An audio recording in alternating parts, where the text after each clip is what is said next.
नमस्कार दोस्तों, स्वागत है आपका पटेल मोटिवेशन चैनल में। मैं आपका दोस्त जगदीश पटेल आज आया हूँ कुछ ऐसी बातें लेकर जो हमारी भारतीय सेना के बारे में है। इस वीडियो में मैं आपको बताऊंगा कि कैसे कुछ बातें सेना का मनोबल गिरा देती हैं। जैसे भारत के 20 से भी ज़्यादा सैनिक मारे गए हैं और सेना हमसे झूठ बोल रही है। चीनी सैनिक भारतीय सीमा के कितने अंदर आ चुके थे?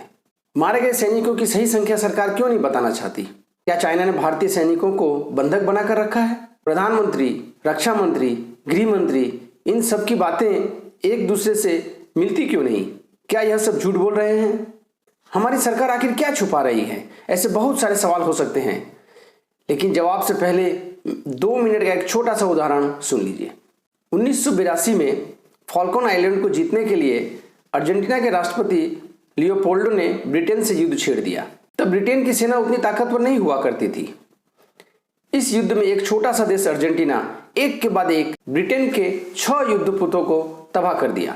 अर्जेंटीना सेना पूरे ब्रिटेन पर बमबारी कर रही थी।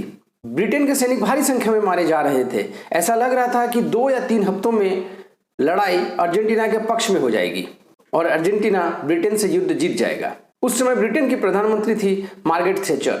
मार्गरेट थैचर के लिए यह युद्ध जीवन और मरण जैसा था, क्योंकि सवाल ब्रिटिश राज के अंतर्राष्ट्रीय छवि का था। लेकिन अर्जेंटीना से पार पाना वाकई बहुत मुश्किल हो रहा था। बहुत छोटी सी देश अर्जेंटीना की सबसे बड़ी ताकत थी उसका युद्धपोत ARA जनरल बेलग्रानो।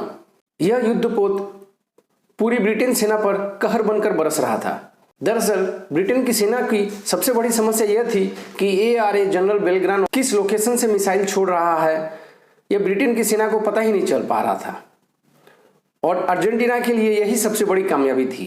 अर्जेंटीना का ARA जनरल बेलग्रानो एक ऐसा युद्धपोत था जो इस लड़ाई का 80% खुद अकेले लड़ रहा था। मार्गरेट थैचर को समझ में आ गया कि ब्रिटेन अब बहुत जल्द ही युद्ध हारने वाला है।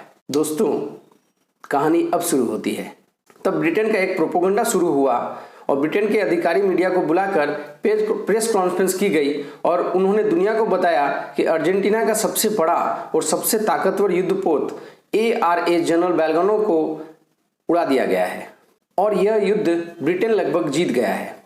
जब यह खबर अर्जेंटीना पहुंची तब अर्जेंटीना का विपक्ष राष्ट्रपति लियोपोल्डो से सवाल करने लगा कि अगर आप यह युद्ध हार चुके हैं तो हमें झूठा दिलासा क्यों दिला रहे हैं कि हम जीतने वाले हैं। राष्ट्रपति लियोपोल्डो और अर्जेंटीना की सेना यह बात बार बार इनकार करती रही कि उनके युद्धपोत का कोई नुकसान नहीं हुआ है, लेकिन विपक्ष और वहां की मीडिया ने हंगामा खड़ा कर दिया। जगह जगह राष्ट्रपति के खिलाफ प्रदर्शन होने लगे। अखबारों में बड़े बड़े आर्टिकल लिखे जाने लगे। विरोध इस कदर बढ़ा कि जनता ही उनके खिलाफ सड़कों पर आ गई। आखिरकार सेना और सरकार दबाव में आ गई और दबाव में आते ही राष्ट्रपति लियोपोल्डो ने अपने सबसे बड़े और सबसे ताकतवर युद्धपोत ARA जनरल बेलग्रानो की सही जानकारी और युद्धपोत किन किन तैयारियों के साथ है और किस लोकेशन पर है ये बता दिया। दोस्तों, इस जानकारी के आने के चंद घंटों बाद ही जनरल बेलग्रानो को अपने निशाने पर ब्रिटिश सेना ने ले लिया और इस युद्धपोत पर लगातार एक के बाद एक 3 मिसाइलें दागे गए। चंद मिनट में ही यह युद्धपोत तबाह हो गया और युद्धपोत पर तैनात करीब 600 जवान बेमौत मारे गए। अर्जेंटीना यह लड़ाई हार गया और ब्रिटेन यह हारी हुई लड़ाई जीत गया। जरा समझिए प्रोपेगेंडा वार का मतलब क्या होता है। इस युद्धपोत को ब्रिटिश सेना ने तभी मार गिराया जब उसने अपने प्रोपेगेंडा वार से अर्जेंटीना की सरकार को यह मजबूर कर दिया कि वह अपने देश में सफाई दे कि उसका युद्धपोत डूबा तो नहीं है, अगर सही सलामत है तो किस जगह पर है और जहाज का सही लोकेशन क्या है। युद्ध के इस प्रोपेगेंडा वार को भी देश को समझने की जरूरत है। यह भारत के लोग कब समझ पाएंगे कि भारतीय सेना के मनोबल गिराने वाली खबरें चीन का मनोबल बढ़ाती हैं। जब जब ऐसी खबरें आती हैं तब तब आप उसे आगे मत बढ़ाइए। अगर किसी सोशल मीडिया प्लेटफॉर्म पर यह खबर दिखती है तो उसे रिपोर्ट कीजिए। युद्ध के समय सरकार और सेना से सवाल नहीं पूछे जाते, चाहे सरकार किसी की भी हो।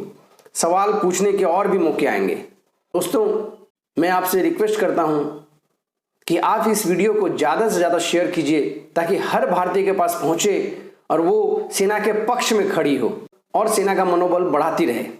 हमें सेना का मनोबल बढ़ाना है, घटाना नहीं है। जय हिंद, जय भारत, धन्यवाद।